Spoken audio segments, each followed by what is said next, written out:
This is the She Dares to Travel podcast, and I am your host, Raquella Pollock. After spending a decade managing the #1 travel agency in Canada and now working with tourism businesses in risk management, I am here to connect you with women who are taking the travel industry by storm, as well as business professionals with a passion for travel, just like me. We are here to inspire, motivate, and uplift you to not only follow, but plan out your dreams, no matter where in the world they may be. Be sure to leave a review, subscribe, and follow along.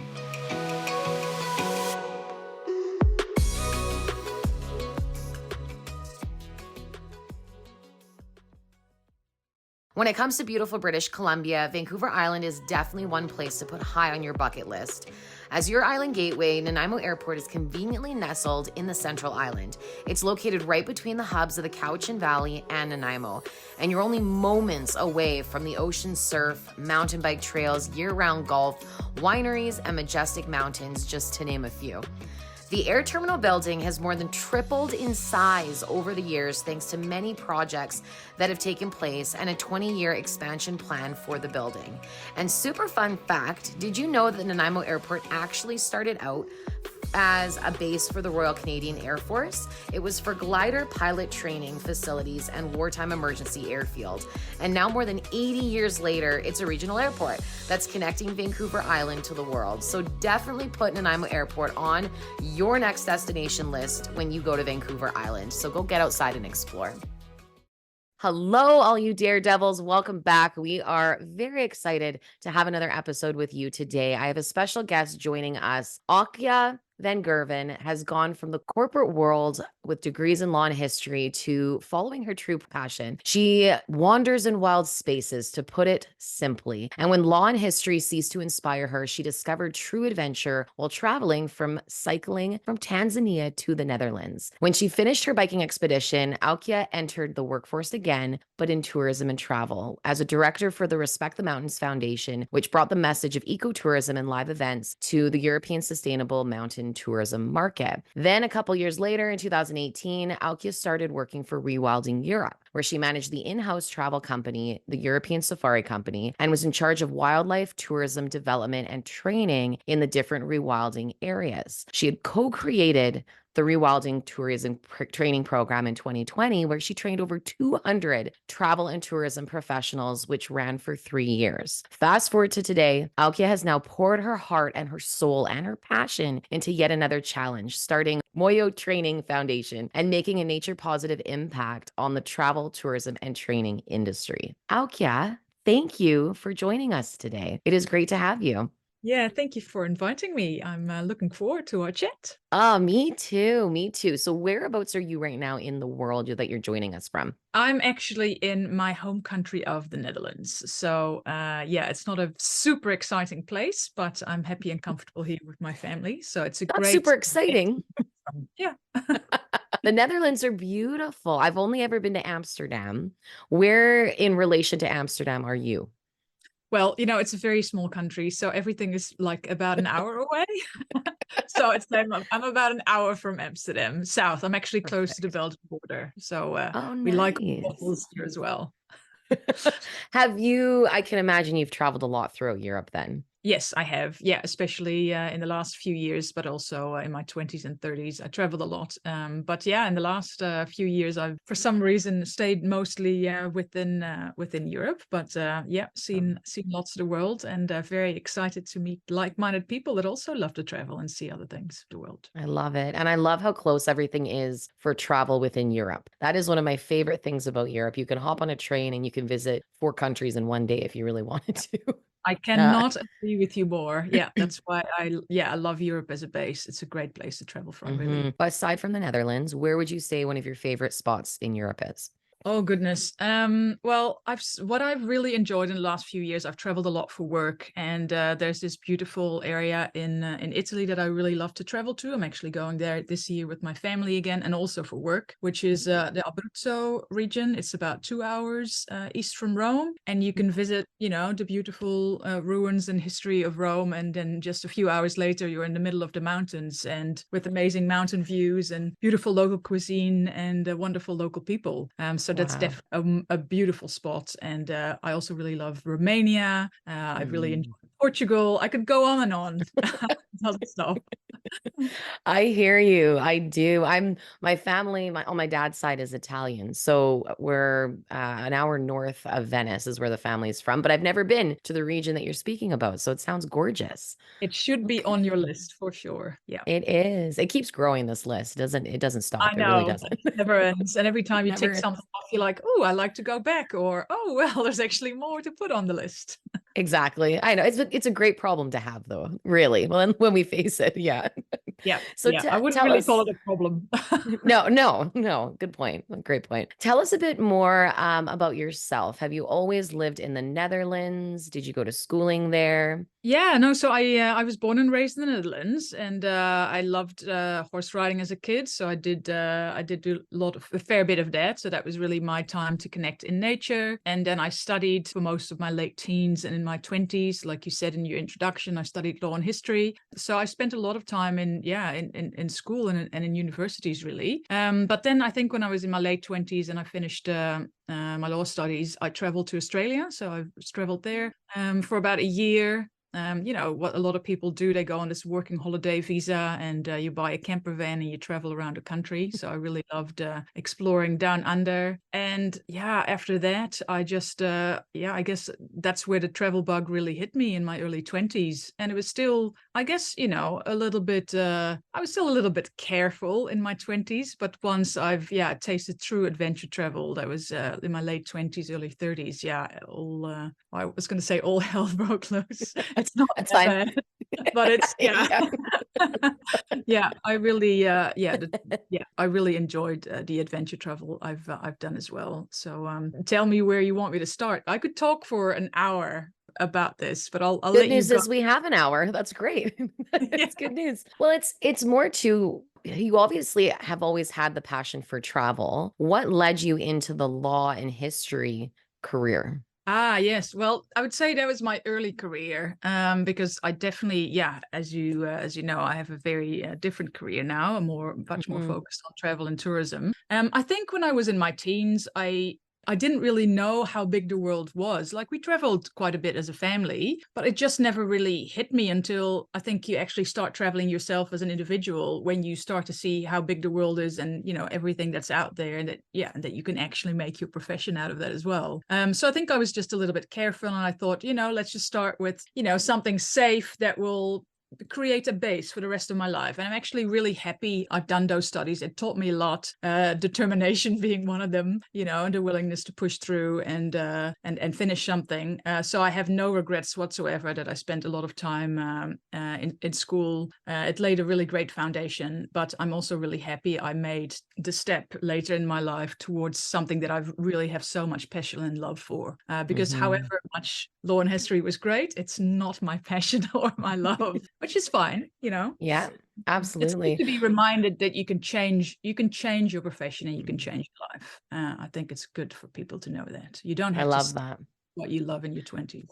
I absolutely love that. And it reminds me recently, I went to a women's conference here in the Okanagan, which is where I'm based in BC. And there was a woman that said, you don't have to wait for a catastrophe to happen in your life in order to reinvent yourself. And that hit so hard for me because it's true. It becomes safe what we do. It becomes safe the careers we have. And then all of a sudden you have that inclining of a passion project or something you'd love to do, but you think, ooh, it's a little bit too much or it's hard. So it's great advice. Definitely great Yeah, advice that you can absolutely make a career change. What yeah. do you think the moment I know that it was mainly from the travel, the cycling trip. Talk a bit more about the cycle trip. How did you even decide you wanted to go on this trip? It's a long story, so I'll try and keep that a little bit short. But when I did my history studies, I decided to do another master's, and I actually wanted to do that in Australia because I had traveled there a few years before, and I really loved it there. So I went to Sydney and started another master degree. And I was in a relationship at the time, and we broke up. So instead of actually, being happy that I was studying there, I was just crying in my room. Yeah.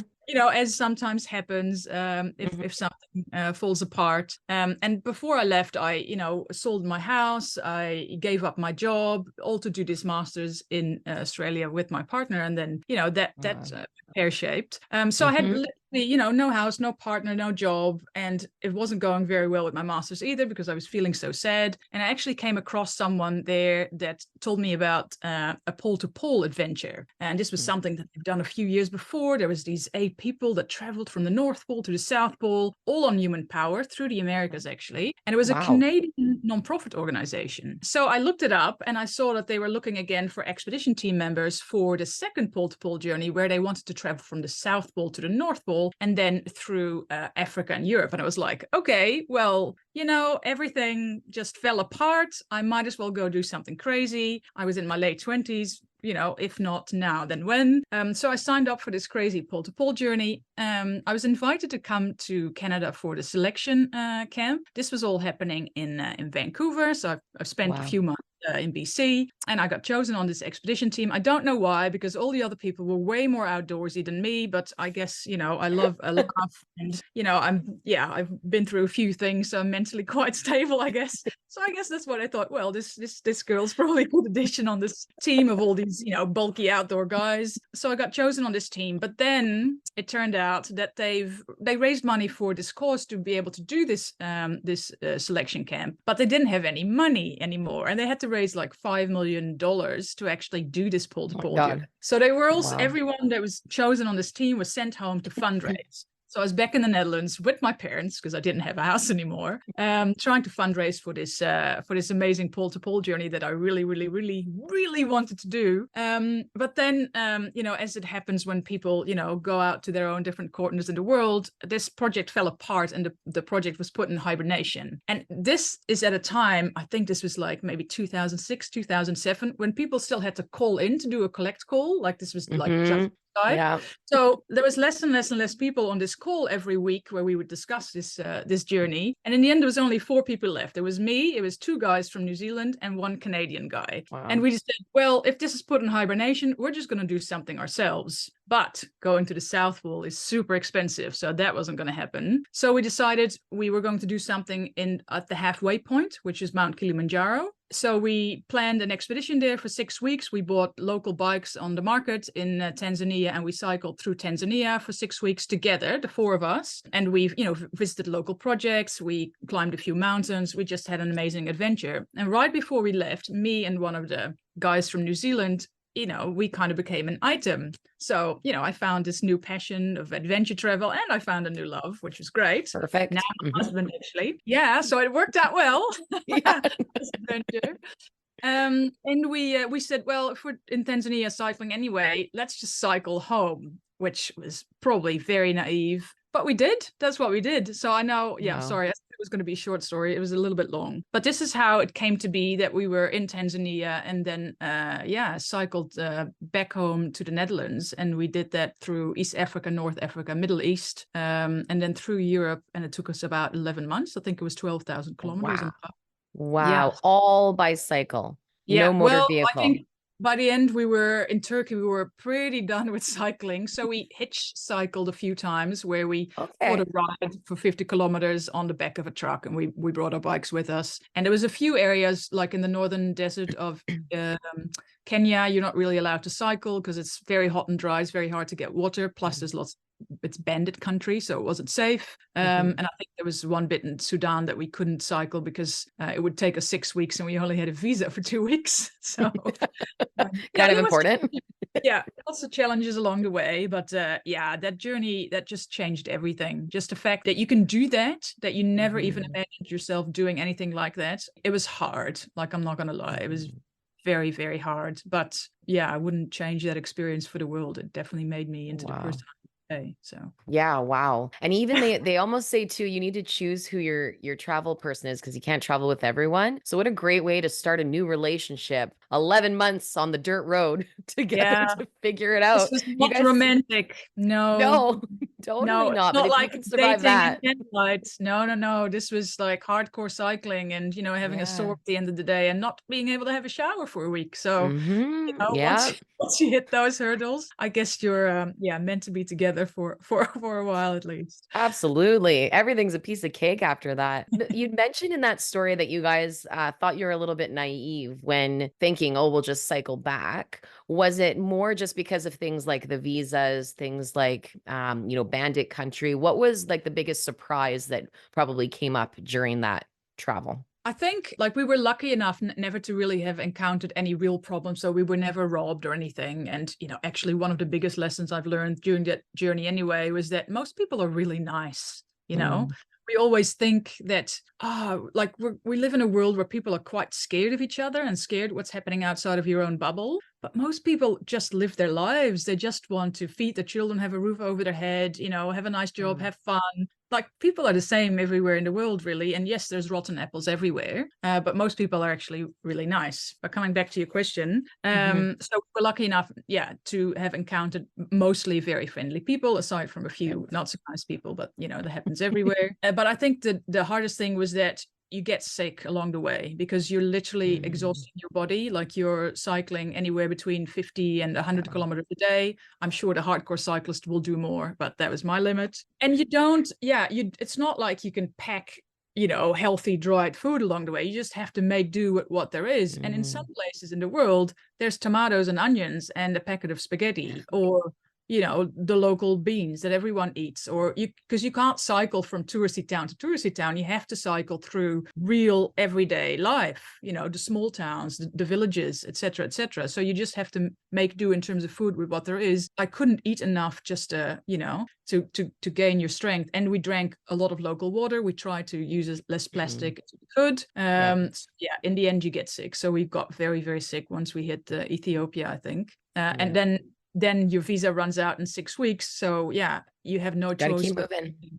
Mhm. you got to get on the bike, go across the border, even though you're sick. So Yeah. I found it physically much, much harder than I thought it would be. It's different than, in the Netherlands Yeah. where you cycle to school and then you have a nice big breakfast, then you cycle back and you have a good dinner. It's nothing like that. If you're well fed, then it's doable. Yeah. If you're, completely depleted of nutrition, then it's very, Mhm. very hard. Yeah. So that was a Wow. little, Good yes. for you. Good for both of you. I can imagine the physical, but also the mental aspect of it to keep going and keep pumping yourself up, motivating you to want to continue on this Yeah. Oh journey. no. Every day there's times where you think that hill, nah, I'm going home. Why am I here? Give So me a yeah, rope. you live in Pull the me. moment. Yeah, Yeah. you're like, okay, well, I guess I'll just do this hill, and then there's another one. Oh well, I guess I'll just go there, do that one as well. Oh, phew, it's the end of the day. Well, we'll see what happens tomorrow. So yeah, you really learn to Yeah. live just by the day, and you can't plan too much because you don't know what's going to happen the next day. Every day there's something. No. Great words to live by, really. You never know what's to come tomorrow. So, best to live in the moment and make sure that you're happy with what you do. What type of travels do you do now? Do you still look for the adventure travels when you and your husband, or if you're going on a solo trip or together? What do you like? Or do you like, I don't know, having a butler now when you Yeah. travel because you're done, Well, the butler would be nice, but no, no, right? no. I still, we still do fairly low key travel. I think as a family, we don't travel a lot. We have two children, two girls, and Mhm. with the oldest one, we try to travel a few times a year. It's usually within Europe, but my youngest child has a disability, so it's quite hard for her to travel. So as a family, low Yeah. key, we try to do a few weeks a year. I try to this year actually. I'm going to hike a big mountain route on my own for a week, which is something I really enjoy doing, especially if you're a mom of two kids. Then just having a week to yourself and just putting on your backpack every day, and you only have to think of the 30 kilometers that you have to hike that day. That's a luxury. But a lot of the travel I do or have done in the last 5 years been around work, really. Mm. So I've been doing a lot of travel for the travel company that I managed, and then in the last 3 years, I've been doing a lot of training for tourism professionals. And we've done online trainings. During COVID, everything, Mm. of course, came to a standstill. So there wasn't a lot of travel to be done. But Yeah. after everything opened up again, we've done a lot of field trainings to take people actually to the areas so that they can see in person what our training is all about and have the examples right at their feet. So yeah, I've been loving to be able to travel Yes. to work. Well, and talk a bit more about MOYO training. So, the idea, of course, stemmed from the sustainability work you did through rewilding, the respect for the mountains. What is it that you do, and then how does that impact? the tourism, or what's your vision for it?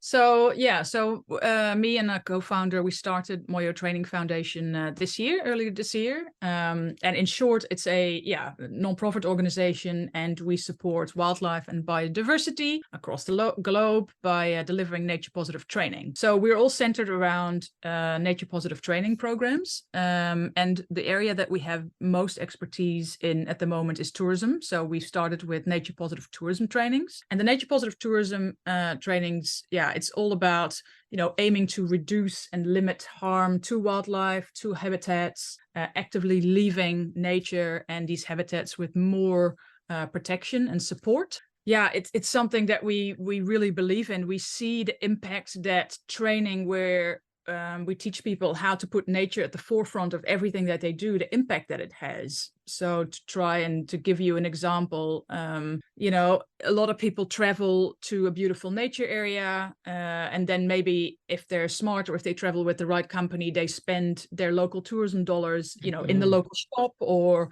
buying cheese from the local cheesemaker and staying in a local hotel, which is great because you want that local economy to actually profit, because there's a lot of tourism out there where local economy doesn't profit. So people come in, they look at, the beautiful buildings, and then they leave again. So the locals have actually, the only thing that they have is lots of tourists at their doorstep, but there's, no benefit in it from them, no economic benefit. So that's not the right way, I think, to do tourism. But we actually go a step further. So we say, if you travel to, whether it's a nature area or a city, doesn't really matter. If you travel somewhere, then, you can choose for, a very good way of thinking, which is leave no trace, don't leave anything but footprints. But maybe you need to think further than that. Maybe you actually need to leave that place with more protection and support, especially if you're traveling to an area where there's wildlife or where there's nature, because you're using nature as your holiday. You're going there and you're enjoying the beautiful forest or the mountains or the sea, but how are you helping that area to survive and thrive? Because it's just really important that you think of that you actively leave it with more support, so you make it better by going there. So nature positive tourism is one step up from, I guess, sustainable tourism, which is already very good. But we like to take it. I like that. And that's what we train about. So we literally take people into an area where they do that, and where we have these discussions, where we talk with local guides, where we talk with local entrepreneurs. And the people that come on these trainings, they can be, nature guides, they can be people that have run a local B&B, they can be people that work for a DMC, or they they work at the local tourism office. It doesn't really matter as long as they work in tourism. And we try to have an open conversation with them around how to change their mindset so that they put nature at the forefront. Because if you have people, planet, profit all together, then, then everyone benefits.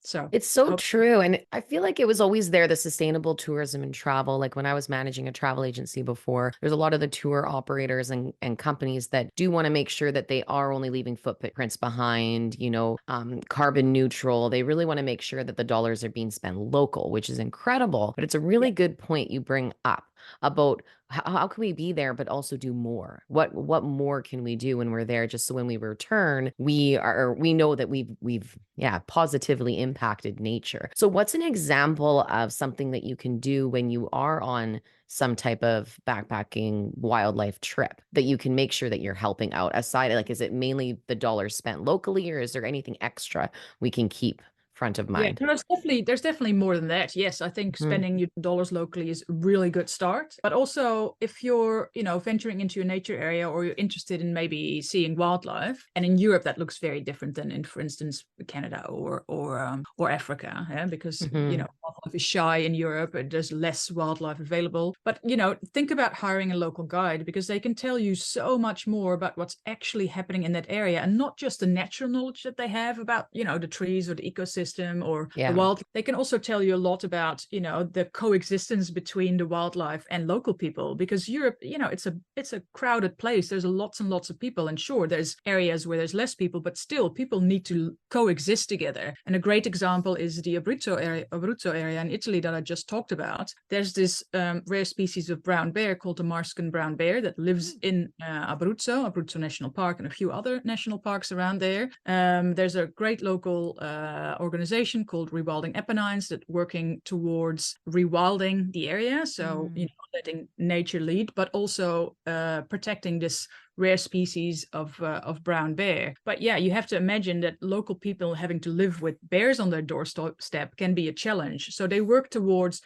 talking to the local beekeepers to have an electric fence around their beehive so that they scare the bears off, but they don't actually have to shoot them, and then that beekeeper can make honey that's actually bear friendly, which is a great way of marketing again. So you're putting in that economy bit there as well. There's so many beautiful examples in that area, but also many other areas in Europe where they really, if you come there and you visit there, you actually learn through a local guide or through the local entrepreneurs. You really learn the story, about local people. And I think that's key. The local community is not on board with what you're doing, whether it's conservation or tourism or whatever it is, then what's the point? These people live there. You're just a visitor.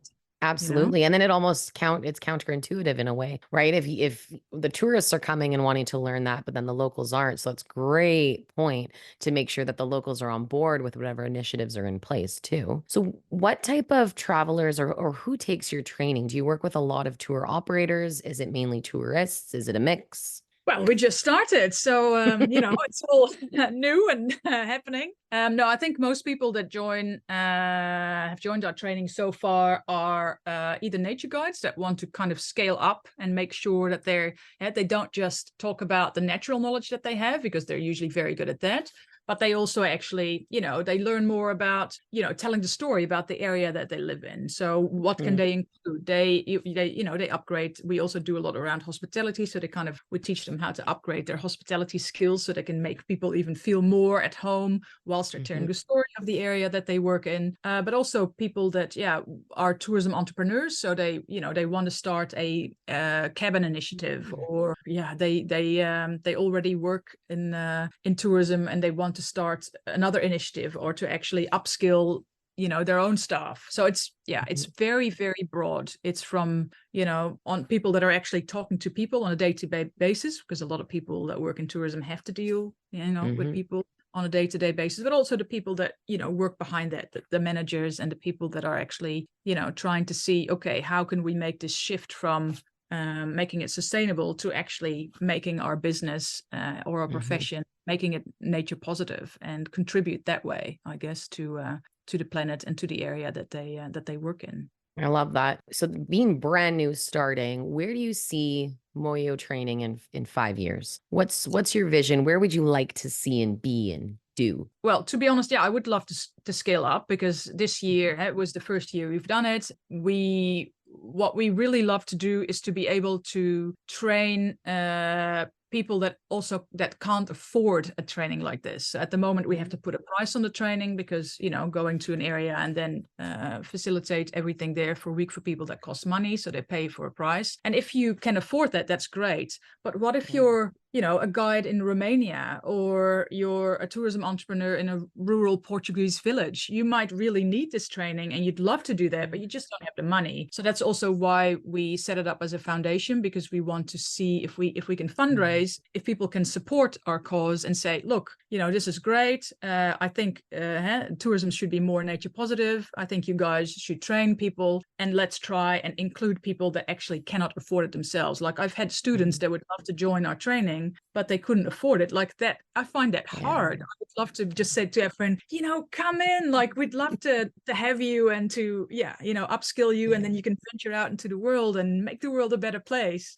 But that's something that I would love to be able to do in the next couple of years. So we want, with our programs, we want to train people, hopefully people also that can't afford it, so we can get through supported programs. And we want to give back to the areas that we travel in, because that's just practice what you preach. We train people in a certain area, then we need to give back. So for the last training, we gave back to the local bear fund, because we were there and we wanted to leave the area with more support, as we were telling everyone that they should do as well. Awesome. Yeah. It's such a great vision and it makes so much sense. And as you're saying too, people, for all the people that want to learn, and I know you do online training too, which is incredible, but for taking that knowledge, and you always know that when someone has something really excited or exciting that they're passionate about, they're going to go out and they're going to tell at least 5 to 10 other people a good story. So imagine the impact and the ripples and the waves and the ripple effect that's going to happen from that too. Because it's true, we could all stand to do better. We can all stand to learn more. We can all stand to appreciate the world that we're in and see how we can make it a better place. So it's incredible what you guys are doing. Absolutely incredible. With all the places you've been, with the other companies that you've worked with, what is, or has there ever been a place that's just taking your breath away, or a moment that you want to share that you've just thought, oh, we just live in the most beautiful place?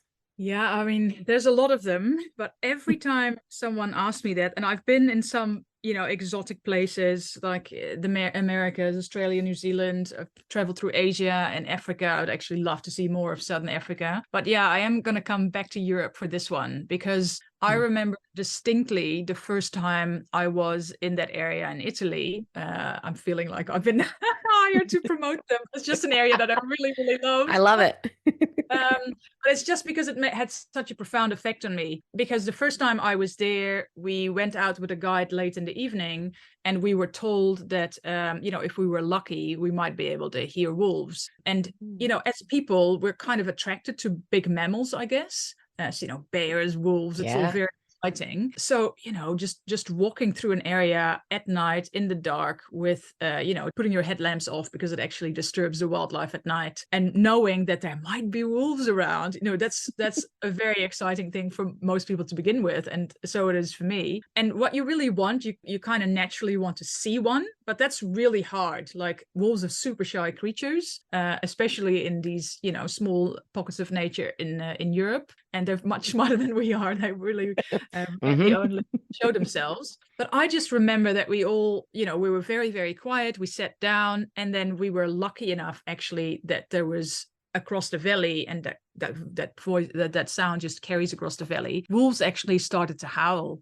And I think it Wow. was one after the other, and it was about 10 minutes. And the guide was actually like, oh, this is an older one. This is a young one. So she actually knew exactly the difference between the different howling. And it's just such a goosebump moment where Mm. there's wolves howling all around you, and you're like, whoa, I am in the middle of nature. It touches this really raw, pure side of you. Like, we're mammals. We're part of that tribe, really. I think we forgot all about that in the last 1,000 years, but we are part of Mhm. that. And yeah, you just feel that in your bones. Wow. Like, this is where we're from.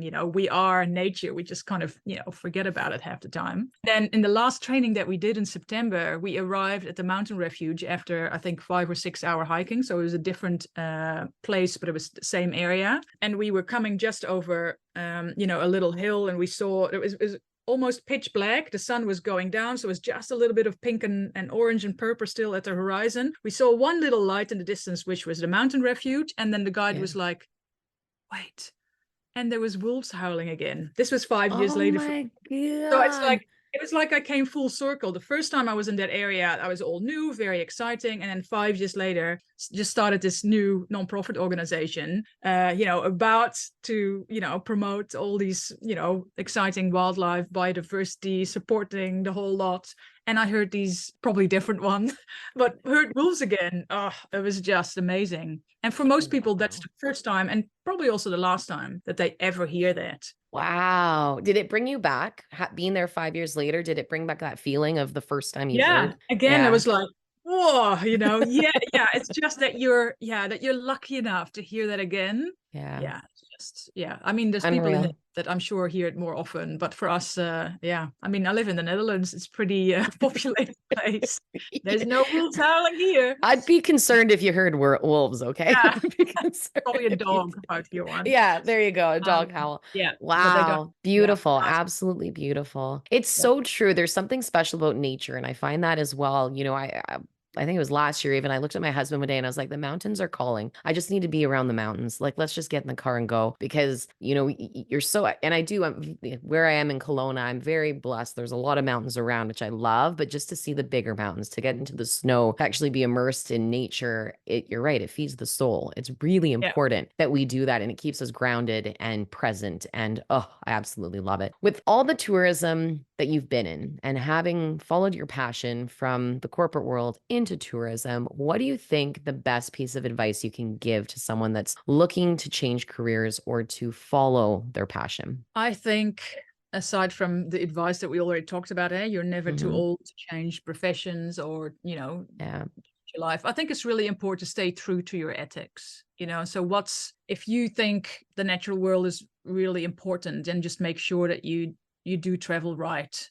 Don't and write it down. That's an advice we always give to the people that we train with, because we do sessions on ethics as well. If you're a wildlife guide and you it's so easy to succumb to, I think, the lure of money, to be honest, because if people pay you well, and everybody needs to make money to, you need to make a living to live, so that's understandable. But I think it's a very slippery slope. If you believe in something, quite particularly, then write it down and stick to it. Because I think in the end, if you succumb to something that's unethical for you or that doesn't work for you, and then you go down that hill, whether it's money or it doesn't really matter what it is, then in a few years' time, you're going to feel bad. You're going to, not feel like yourself almost. I'm sorry, maybe this is a little bit airy. No, I believe it. But I really believe in, just trying to just stay true to yourself and through what's important to you and your ethics. And I think that's really, really important. You can be flexible, but stay close to yourself, to who you are and what you think is important for yourself and for the world. So true. Well, so true. And it's something too, where there's something to be said about if you're constantly saying no to yourself and yes to everybody else, it's gonna all of a sudden catch up with you. You're gonna start to feel that, something's wrong. I'm not aligned.